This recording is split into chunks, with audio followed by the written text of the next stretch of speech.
Oh,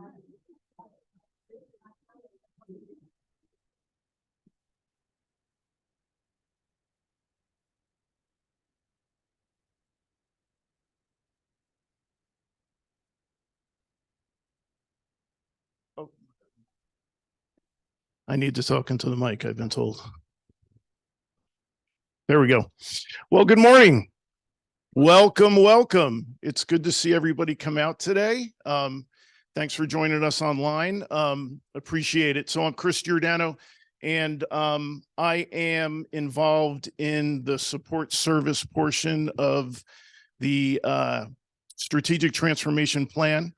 And what we wanted to do was hold some opportunities, info sessions really, and listening sessions just for folks to come out, learn a little bit more about the support services that we've been talking about that will supplement and support our academic portfolio. So program expansion and for some of the new programs, and provide a little bit of opportunity for folks to hear about them, and then provide any comments, questions, or feedback that you may have. So I am joined by my partner here, Julie Snyder, the Dean of Students. She's got a little bit of a frog in her throat today. So hi, Julie. Hi. Okay. So we'll see how it goes later in the presentation, and hopefully her voice will hold out for us. So, all right, Julie, I'm going to ask you to do the slides. Thank you. So this is what we'll talk about today. So I'm going to frame today's conversation so we understand kind of what some of our boundaries will be today, because there are certain things that really we can't speak on and we can't comment on. So we'll talk about really what the focus of the conversation today will be. I want to go back a little bit, and I want to review the process of how we got here. So this strategic transformation process is a year plus in the making. So this started quite a while ago. So I want to talk about what we've done to get to this point, and that we continue to move forward as things evolve and develop. We evolve and develop with it. So we'll talk about, as a result of that process, what the support initiatives are that we're going to focus on, what came out of that process, and talk a little bit more in depth about the one in particular today, which is Transition Your Experience. And then we'll do a little Q&A, okay? Should I be standing more in the middle of the room?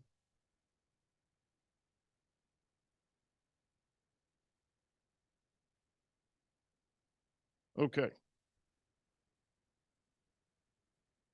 So really, this is designed to be informational. So we just want to share more information, but then we want to use this as an opportunity to hear more from folks, to hear more from the community. You know, things continue to evolve, so we want to continue to share information, you know, as things evolve. We're really just going to focus on support services today. So again, the academic portfolio is something that is receiving obviously a tremendous amount of work and a tremendous amount of attention. Yenner Candigan is here from the School of Management, who's leading that process. And those, you know, questions I won't necessarily be able to address, because we've been, you know, pretty exclusively focused on the support service portion of this. So I just want you to know that if you have those kinds of questions, we may not be able to kind of address them here. I also just want to share that this is an iterative process. So when we started this back in, I guess would be fall of 2022, we had a process that was laid out, but honestly, as we continued to move forward and engage in this work, you know, things change, things evolve, and we have to sort of adapt, change, and evolve with it. So what we'll share today is, you know, this is what we know today. This is what we know based on the information that's available to us now. And as conditions change, as there may be some other factors involved in this process, then we have to take that into consideration and we have to adjust as well. So just to let you know that it's not necessarily written in concrete, but this is the structure and plan that we've put into place that we plan to pursue at this point in time. And it's still just at the proposal stage. So we do not know what may be supported. So this is something that we plan to put together the best proposal that we can to meet the needs of this campus in a very forward-thinking way. And then hopefully we will find support in Ann Arbor to invest in these initiatives, in this structure, and hopefully it'll get us moving in a forward direction. But again, it's at the proposal stage. So things could change, and then we adapt and kind of change with it. And then the last thing I just want to share is so there's really three main large campus projects that are going on simultaneously right now. These are kind of parallel processes. So obviously the strategic transformation, then we have campus master planning, and that is going on, and we're looking for that to come to some level of conclusion December, January, and then we have a capital campaign that's happening as well. So these are three major projects the university is pursuing simultaneously, and we understand that at some point in time, there's going to be a mesh point for these things. So these things are really designed to be complementary to one another and to support one another. So there are intersections here that are going to happen. It just may not be yet because we're not quite at that point, but it will happen.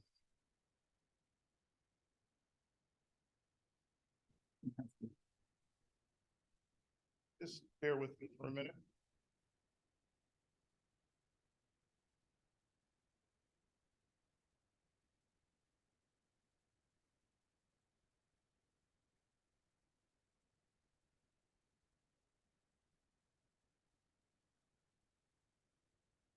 Thank you.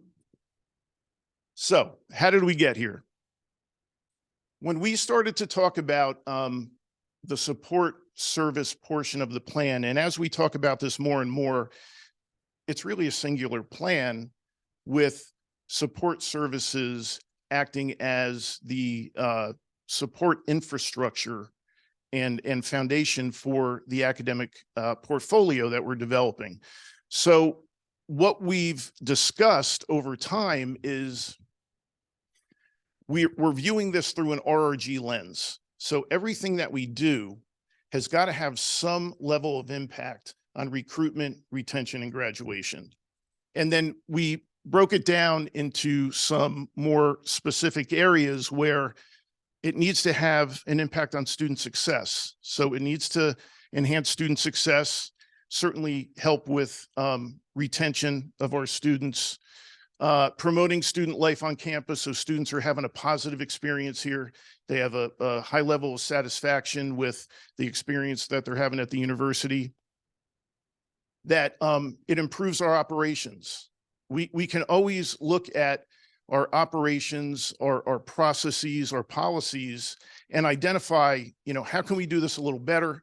How can we streamline things? How can we enhance the end user experience, which is primarily our students? So that was part of what we looked at as well. And then as part of this, it's our infrastructure. We know that there are some parts of our campus that need some upgrading. We talked about, campus beautification as part of this, but how do we upgrade our infrastructure to be able to support the academic mission of the institution and provide a enhanced student experience for our students. So that's what we focused on when we started talking about the support service portion of this. And I just want to go through the process because it's been a while, just to let you guys know how we arrived at this point. So if you remember, there was all kinds of data that was used to kind of support that informed our decision making. So when I talk about metadata, I'm talking about the market demand analysis, the course economics review, the stakeholder feedback that we received. So over time, that was over 2,000 pieces of feedback that we received. And that was all collected. It was all put into a form that you could filter by topic area. And then that was used as, not all, but that was used as some of the data that informed what we thought we needed to do in order to build this support structure. So that information was all shared with these 4 groups. And that was given to them so they can use that to inform their decision-making, but they didn't have to rely on that exclusively.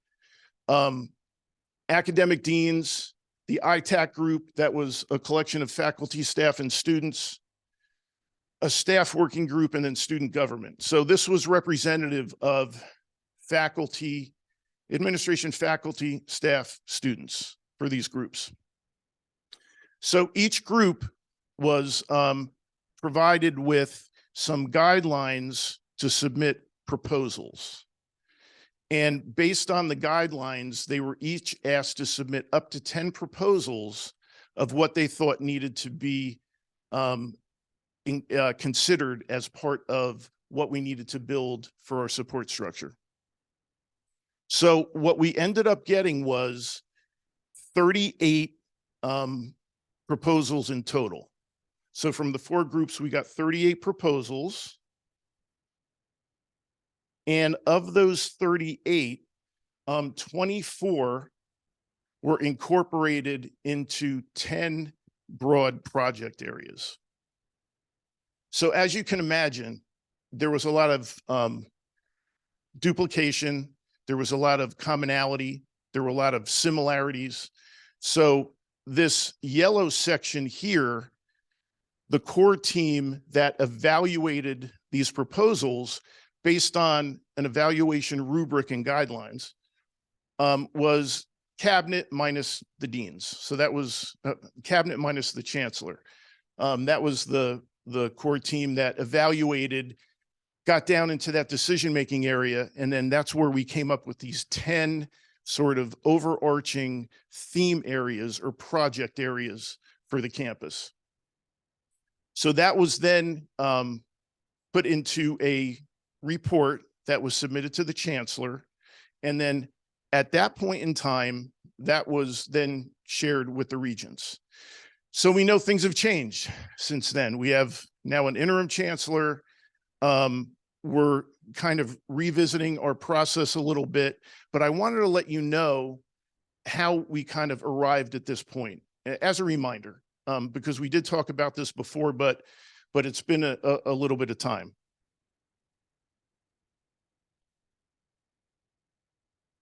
So really, we were looking for evidence-based proposals.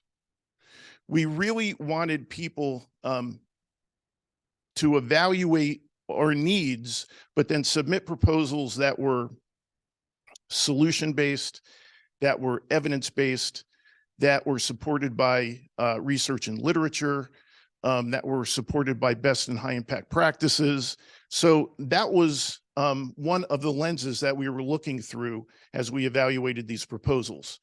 So we received strong proposals, and it was interesting to see how many of the proposals had similarities and commonalities.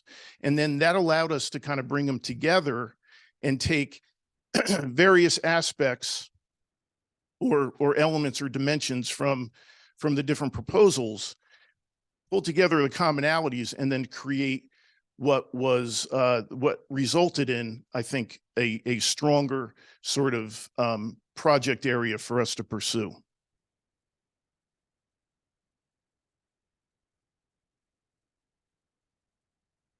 So this is something I already talked about. Of the 14 remaining proposals, so they're being held in reserve, we still have them. Doesn't mean they weren't good ideas. It just means that, you know, we had to prioritize, knowing that we can't do everything all at once. So they're being held in reserve. They may be revisited at another point in time. And we also, of those 14, there were 5 that focused on community engagement and student financial assistance, which essentially was scholarships. So we put those into a supplement document that was submitted to the chancellor, just to say these are areas that we need to focus on and pursue as an institution, but we don't think it necessarily needs to be part of the strategic transformation, but it's still a priority for us, and it's still something that we think we need to pursue. So essentially, there were only 9 that did not get incorporated in some form or fashion into that report. So pretty much what was submitted was incorporated into this report. Okay.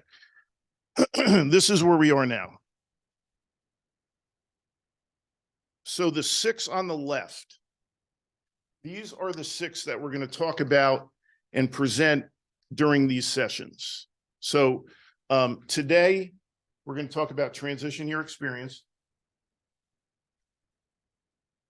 Then next on the list is we're going to talk about pathways, academic support and intervention, and career development and services. We're going to combine that into one session that we'll present on the 8th.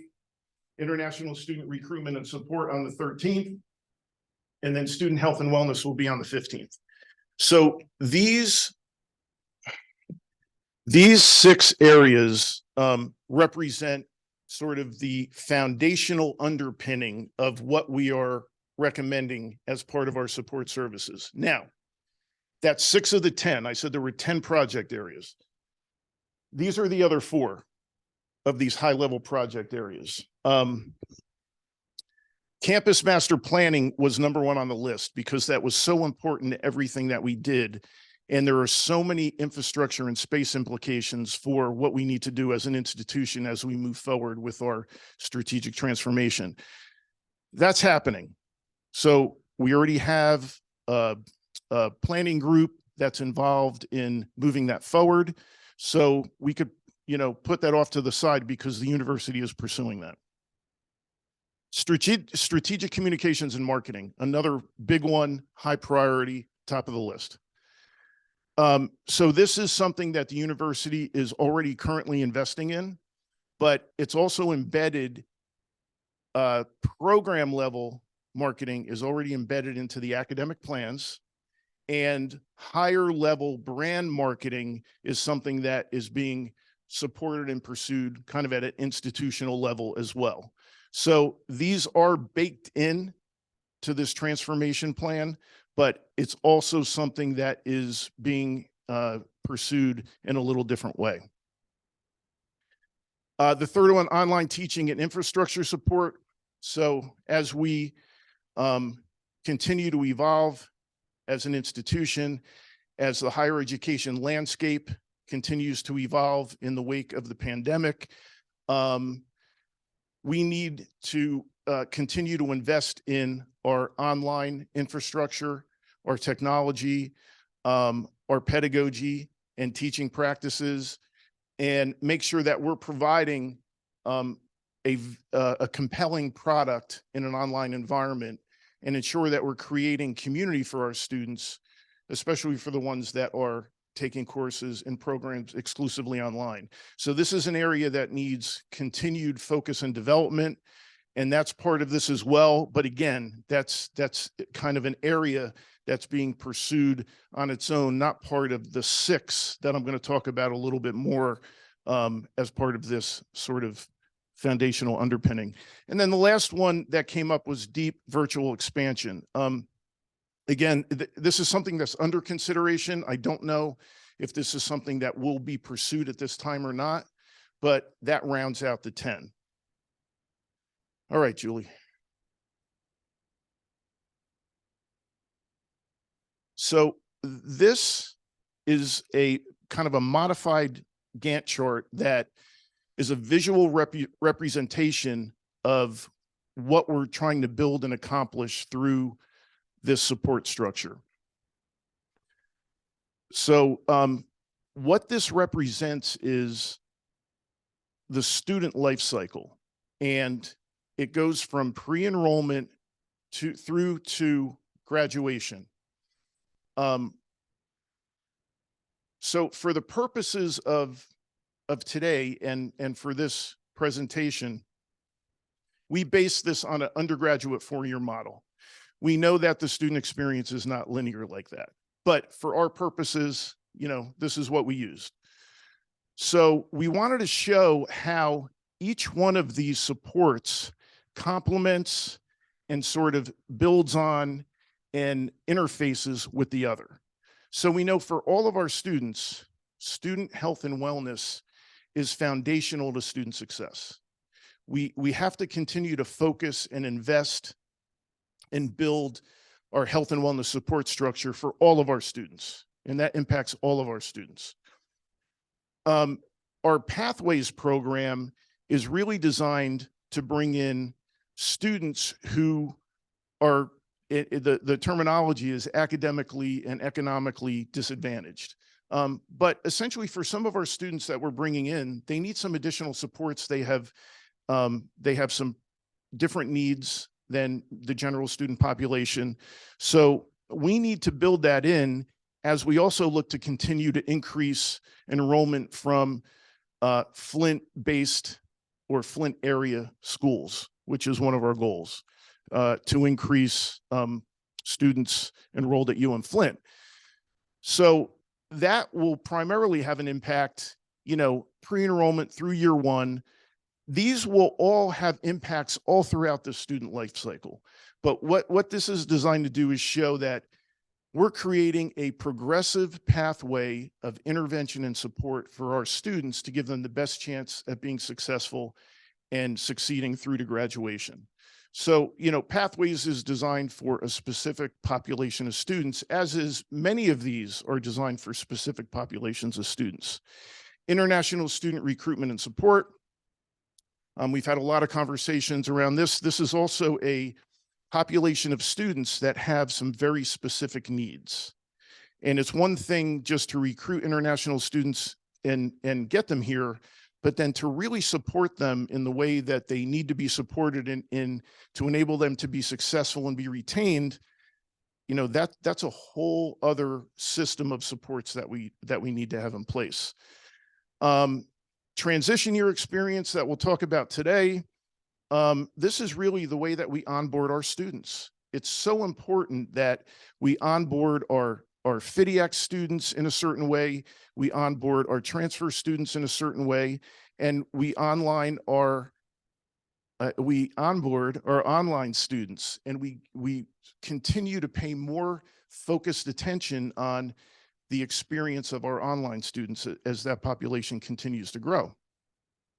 The other thing that this is designed to do is support our second year students, because we have a precipitous drop in second fall to third fall enrollment of our students. So these students in their second year need more than what we're giving them. And this is what this program is designed to do, or those supports. And then academic support and intervention, career development and services, this is foundational to our student success, is allowing them to have that scaffolding of support when they need it. So the right intervention at the right time for the right individual. And that's what this is designed to do. And along with really creating a, building on what we've created in career services and creating a much more robust and comprehensive career development and services program that helps our students with career preparedness, gets them through to their senior year with some type of experiential learning under their belt, and then prepares them for the world of work after college. So this is kind of what we're calling this progressive pathway of support for our undergraduate students based on this model, but it also applies to our graduate students. It also applies to professional program students. So each of these populations of students all have their own individual needs. And we try to create a broad-based support system that allows all students to have a touch point at some point along this kind of pathway and life cycle. So with that, we wanted to talk more specifically about transition year experience. And then after that, we'll open it up for folks for questions, comments, and any other feedback that you have. Okay, so Julie, you need to stand right here and look right that way. So do what I have not done this whole time. Thank you. I appreciate it. Is it okay if I actually stand here? Is that good for you guys? Only because my glass of water's in here and I'm just not sure how this is going to go. So I had the opportunity to participate in the staff group. You heard Chris talk about the different groups that kind of, you just stole all the slides. There we are. All the different groups that came up with our 10 proposals. And so I had the opportunity to work with the staff group where we talked about a variety of issues. And so we began the process by reviewing all of the metadata. And in review of that information, we really took note about concerns related to students' lack of knowledge around campus resources, the lack of mentoring that they were experiencing, and their lack of a sense of belonging, and really focusing in to understand the data around the students and the student experience. And so from that information, we did a deep dive into the literature, really examining through the Council of the Advancement of Standards, how college affects students, looking at the National Resource Center for first year experience and students in transition, about if these are the things students are experiencing or lack of things that students need, what is it that we need to do to help in those specific areas? We focused our attention specifically on first year attending college students, so FIDIAC students, new undergraduate transfer students, and second year students because of that retention cliff. Making sure to focus both in person as well as online. And so understanding that that would be the most appropriate time to do these things in a proactive way. That if waiting to the junior and senior year to help students with resources, we're already too far behind. And so the concept was, how do we build these things in an early and proactive manner to really impact our goals, which would be increasing student retention, reducing the time to graduation, and really getting students closer to the 4-year mark than they currently are. But in I think most of our opinions too, most importantly, the goal is also to increase student learning, development, and growth, right? That it's beyond just the numbers of retention and graduation, but also the impact that we are providing through the education.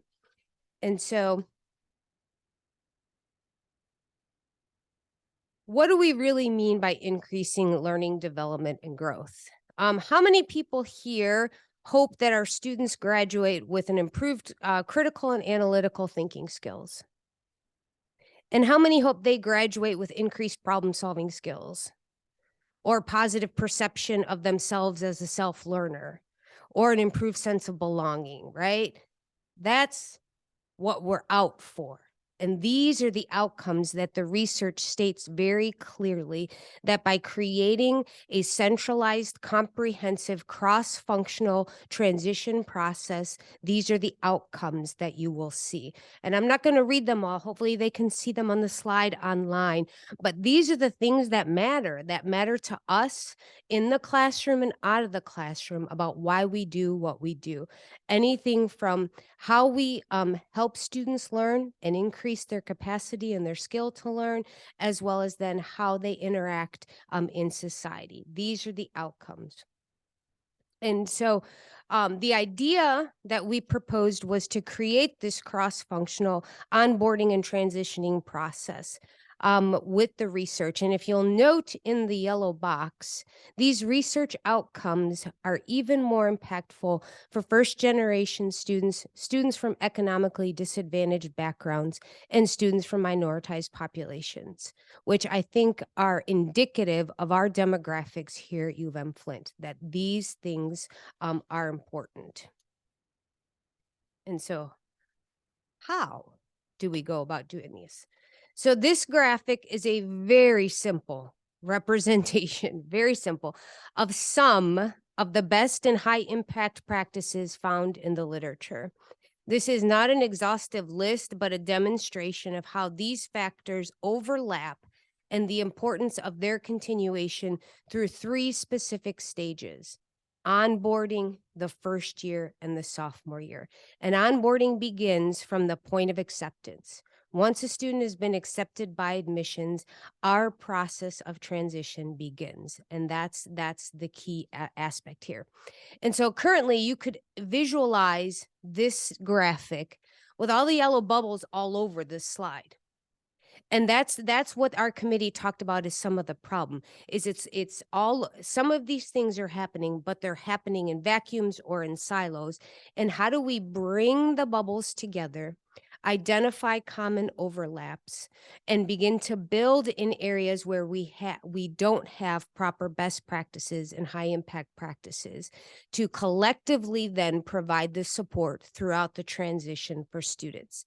And that's what we're talking about, whether it's career readiness elements that are built in from the onboarding process all the way through, or it's establishing some comprehensive way to create cohort designs for students as they enter, and it helps impact their sense of belonging. Whatever those elements may be, that's kind of the focus. And so the outcome then of these projects is that students would be able to establish strong working relationships with faculty advisors and students and the support services needed for their success, that they would do an exploration and development of their own academic interests and their career paths, that students would practice the skills that they need to improve, whether it's written communication or critical thinking, and that they would be able then to evaluate life issues and living in a diverse society, identifying opportunities for them to grow through the co-curricular, enhancing their own goals and interests, and developing the essential soft skills that we saw in the meta data was a concern. And so each of these outcomes is aimed at creating a viable educational experience for our students that results in their graduation by centralizing and working with one another, from one another in the transition process. A far simpler way to understand it is a real traditional IEO graphic, which simply just indicates our students that we've identified, our FIDIACs, our transfers, and our online students would engage in some high impact practice leading to some form of an outcome. Here, the demonstration has 5 touch points leading to graduation, but you could take any of the outcomes from the previous slide and insert it in the triangle. The key being the more touch points a student has, the higher their probability of succeeding in reaching that outcome. And so a student who engages in 2 high impact practices, 3, 4, 5, the more we engage them in those bubbles from the graphic, the more likely we are to get to the outcome we're hoping for. So what do we ground our work in? Hold that thought. The National Survey of Student Engagement has existed and comes out of Indiana University and is well over 20 years at this point.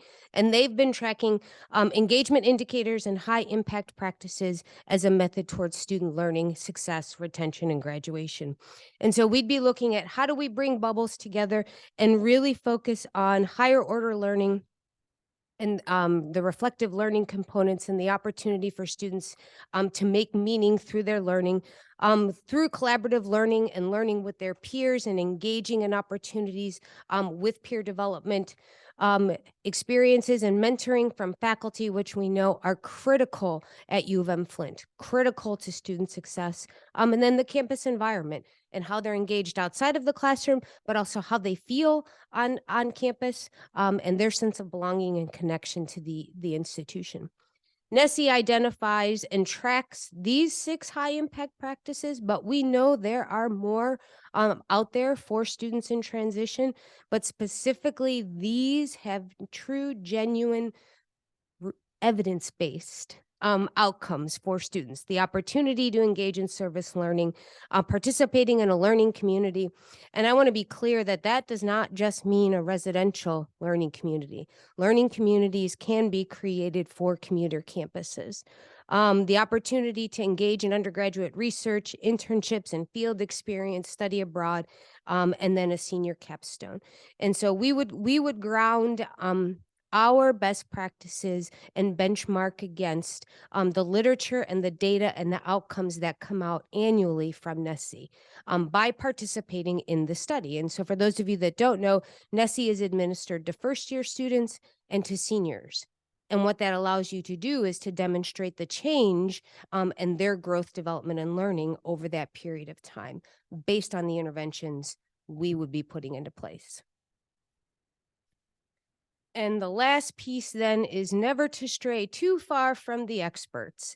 And the experts have been doing this work for well over 30 years. And for those of you who don't know, one of the oldest functional units in higher education is actually orientation programs. That's how important this work is to the success of students. And so the National Resource Center for First Year Experience and Students in Transitions has been tracking what to do and how to do it, and are always on the cutting edge of where do we go. So the online piece is where their focus is, how we are doing as we transition with fully online orientation programs and online support services for students in transition. So keeping track of their work annually, they are assessing and looking at things like transfer students, the sophomore year experiencing. They're pushing out best practices in all of those areas. So that is what we are proposing.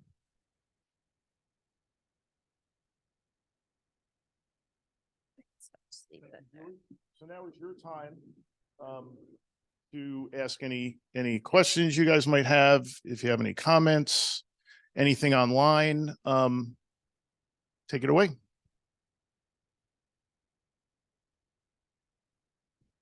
Online folks, could you please use the Q&A function to ask any questions or provide any comments that you may have? Chris.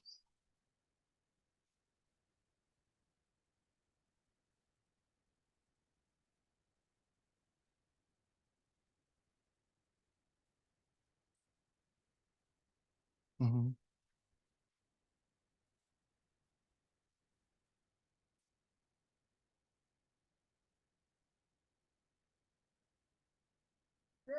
Yeah, no, so as I mentioned earlier, for the purposes of this meeting, we used a 4-year undergraduate model to talk about our support structure and plan. And Chris is asking, how can this be applied to graduate students and professional program students? And what are the conversations that are being had around the needs of those students?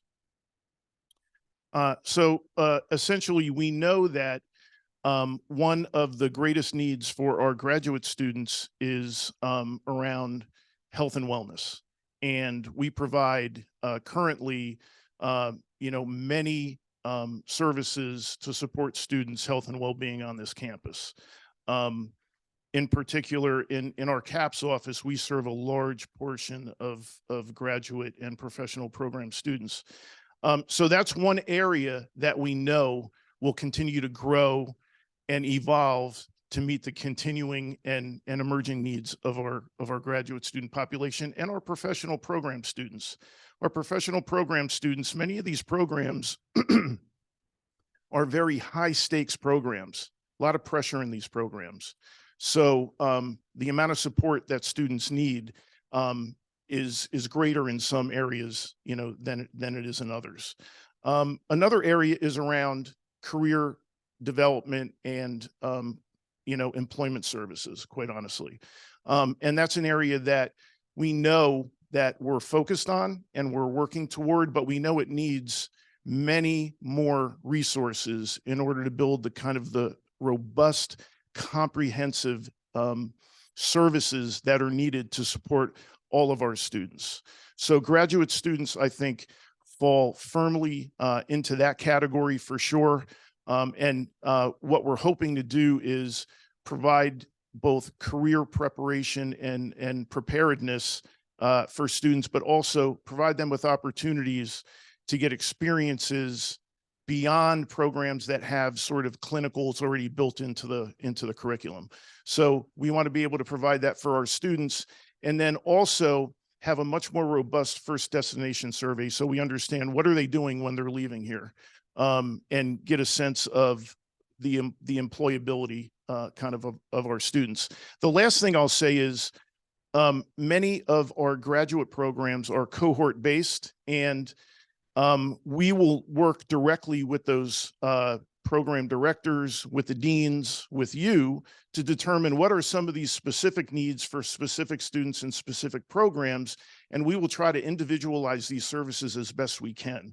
I think we can have a broader approach with our undergraduate student population, because I think we know what the literature tells us, and we know what kind of students that we attract to this campus, so we can anticipate what they're going to need, maybe a little less so with our graduate students. So I think we have to get a little bit more granular with those programs so we can determine, can we provide individualized services and supports based on those particular needs.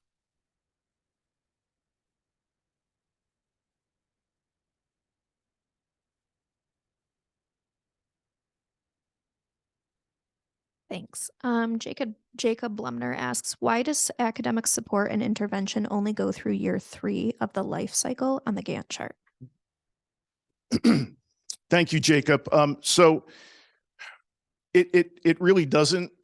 So that was to emphasize where we think the primary periods of highest impact will be for students, but we also know that that will happen throughout the student life cycle, whether a student's here 4, 5, 6, however many years, students will continue to need these services along that chart that we presented. But I think for purposes of a visual representation of kind of this progressive pathway support experience that we were trying to build for students, it was a way that we could sort of demonstrate that.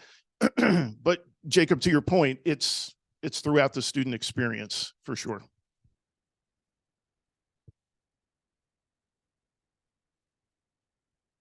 Is the focus then on strengthening the high impact practices that we already have existing in the transition for students, or adding to, mapping to multiple? That, I guess, like, love the research side of it. And how are we applying it? What are some of the practical steps with that? Yeah. So what I'll say is it's both building on, expanding on, and then developing new. So I think it's a combination of all of those things. And I think the next stage of this process, the next phase of this process, is when we really get into the implementation of how we're actually going to do this. And that's when we're going to need to pull folks together from across campus, across boundaries, across disciplines, because the folks that will be great, mostly or have the greatest impact from some of these supports and changes will need to be involved in the conversation to determine how do we best provide this. What are the implications? What are some of the pain points that maybe we're not anticipating?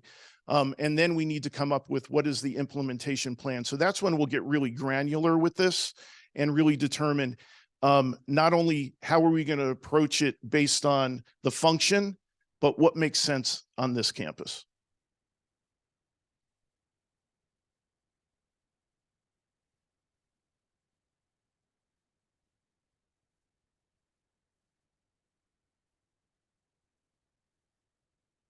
Jennifer Phillips says, as a UM-Flint employee, my child's experience transferring to UM-Flint with an associate degree was bumpier than I had expected.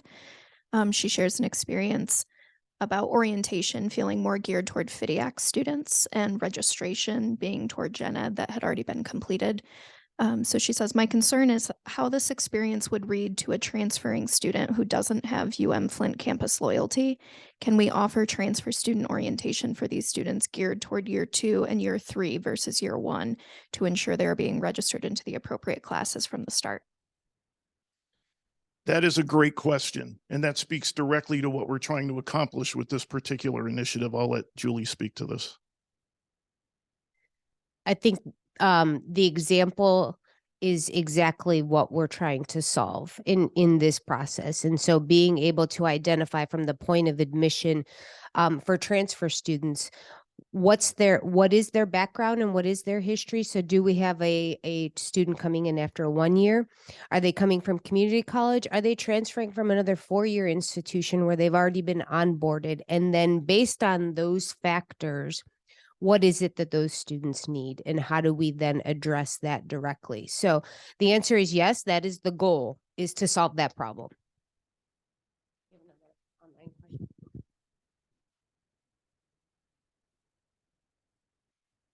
Thanks.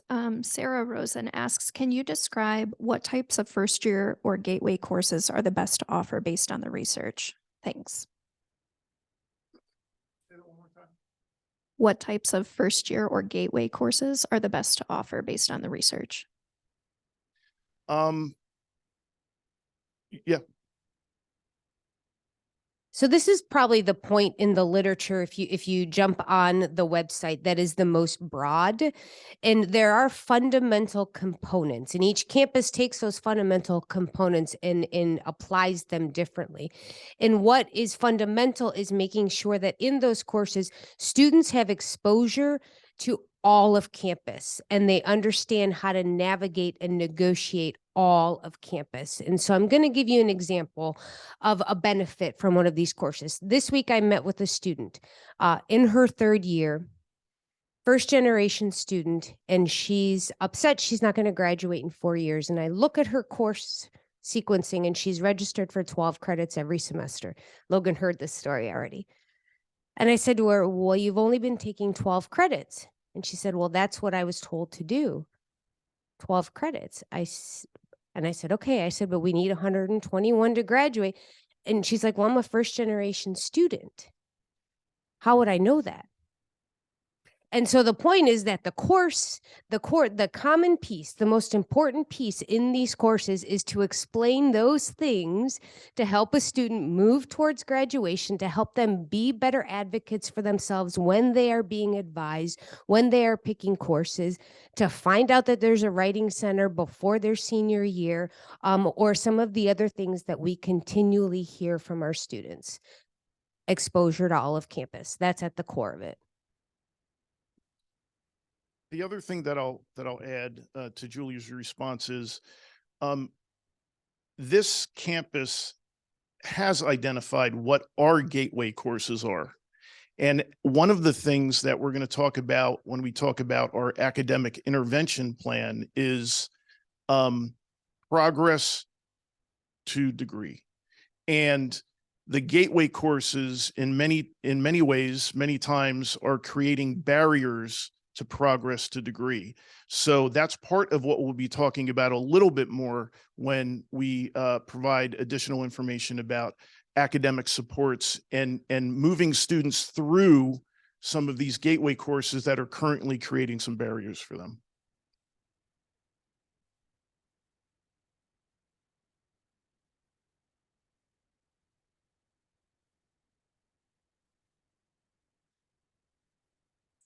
other thoughts, comments, questions? Chelsea, is there anything else we have to share with folks? No?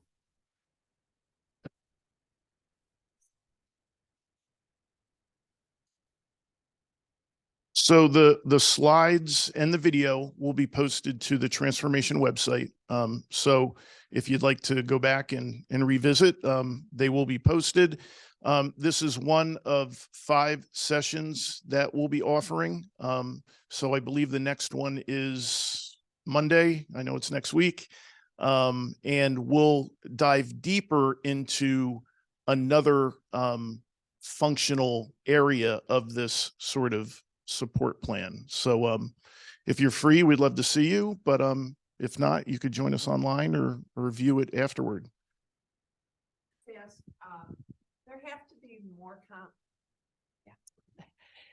I think you guys have more comments, and we have just a few minutes left. And I'm especially concerned because we have a lot of transfer students. We get more transfer students than we do FIDIAC students.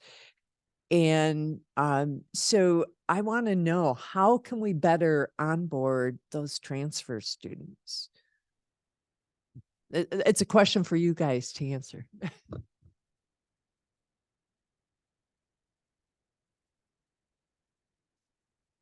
I think part of it was touched on with the orientation experience, but the experience coming in, most of our focus previously has been on FIDIAC students on their first year.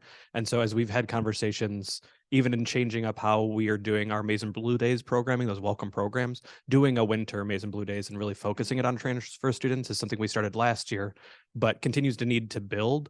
The pieces around helping transfer students to see themselves as a part of the community, though, I think happen partially through the academic experience, but also then in the campus life experience. And so the kind of integration of those two pieces together, I think, is where we could see continued growth of having more conversations about what are the opportunities outside of the classroom, in the classroom, and then talking about some integrative learning outside of the classroom of what are you learning in class that you can apply in this experience to make it more meaningful for those students, so that then they can use what they already bring in because they already have academic experiences and life experience to be able to bring to those spaces.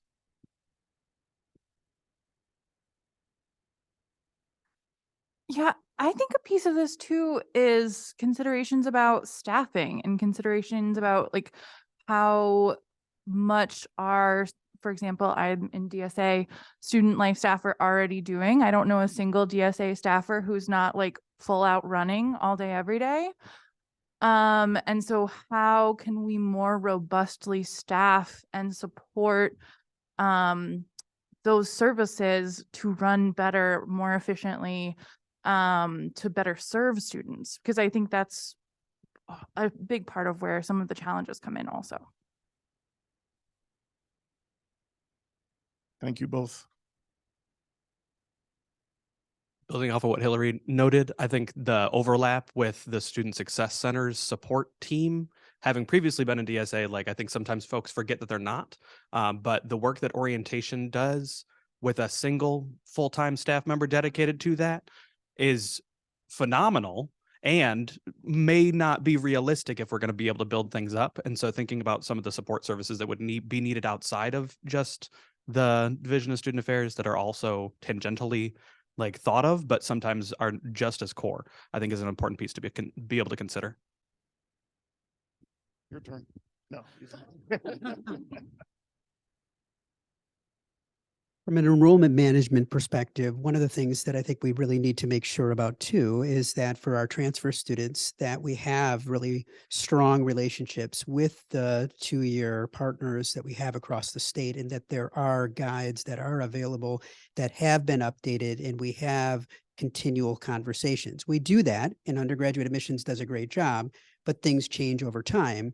So we need to make sure that what our partners have is the most up to date, and that we have opportunities to be able to touch base with those students on a regular basis, and that they know who they can talk to make sure that, especially if they're transferring in, that they know what to take at their home campus before they come here, so that they're not losing credit and that they have a good sense and an understanding of where they're going once they step foot here.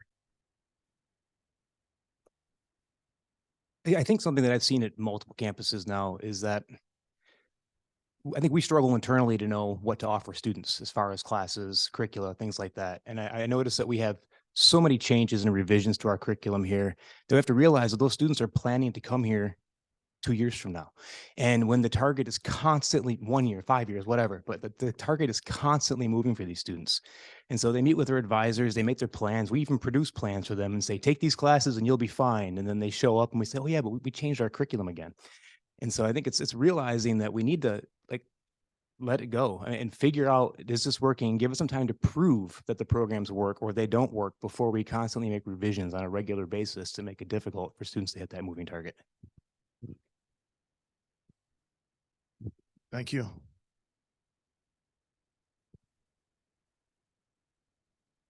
Jason Gooding says, broaden the range of transfer credits or how they transfer. Look to see if a class cross-lists with another department. He shares that he has a student that took classes toward her degree program from Mott, but they won't transfer here for the same program. And then Marilyn Filter says, we need to make a smoother process for international students from recruitment through graduation.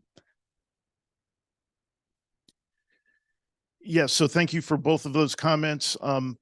Marilyn, with regard to your comment, I'll ask you to tune in to our international session. When is that, Zachariah? 13th, on the 13th. And then we will get much more in depth about how we feel we need to better recruit, onboard, support our international students to allow them to be successful here.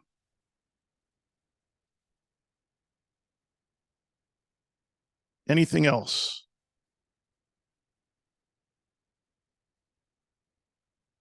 I just wanted to say, you see me taking notes, Jenner's taking notes.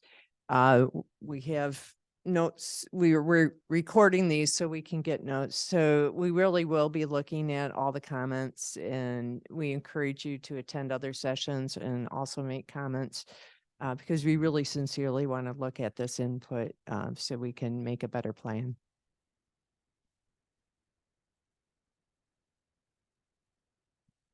So we're at time, but we can stay if folks have other items they'd like to discuss. Chelsea?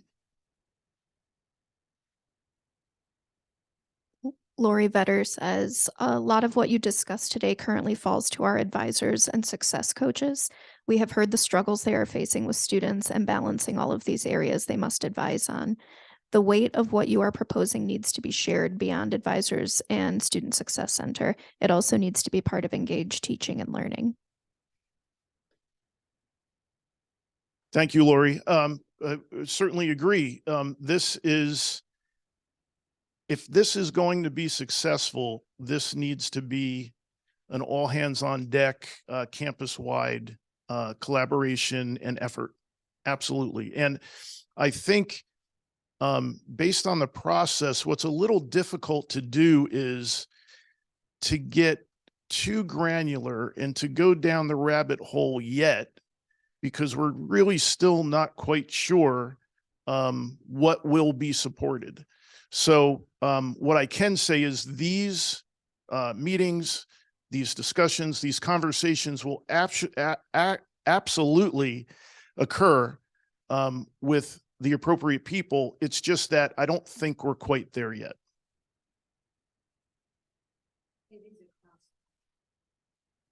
It's absolutely a cross-functional proposal. And I think it speaks to the comments from Chris and Hillary, is that, you know, we internally create these artificial boundaries. To our students, it's the university. So we have to transcend these artificial boundaries. We have to look at functions. We have to look at experience. We have to look at process. We have to look at outcomes, and we have to determine, how do we make this best for the end user, which is our student? So we need to move beyond kind of this paradigm that we've created over the last century in higher ed, and, need to think about things a little bit differently about how we could be more efficient, more effective, and just improve our students' experience, which will then give them greater likelihood to be successful here.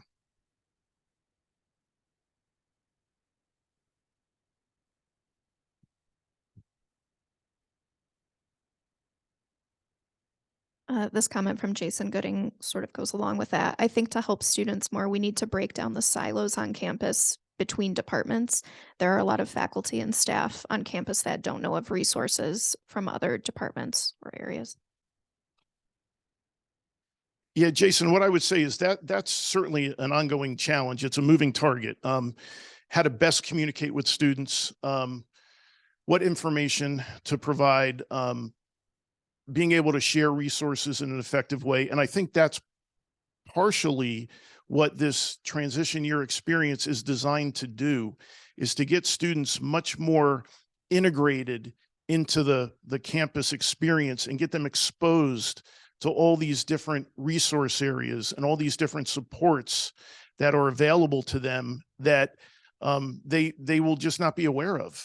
So it's built in to that whole pathway experience that we're hoping to design that will expose students to these resources in a way that is timely for them, so they can have access to them when they need them. But then also, I think ramping up our outreach as well, doing much more additional outreach and then determining what is the most effective way to reach our students. And it's a challenge.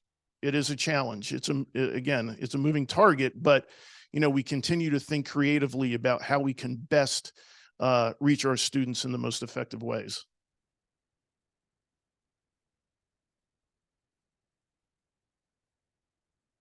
Chelsea. Okay, I think with that, I'm going to thank everyone for joining in person. I'd like to thank everyone for joining online and for all your good comments and questions. We hope that you're able to join us at our next one. With that, I wish you a good day. Thank you.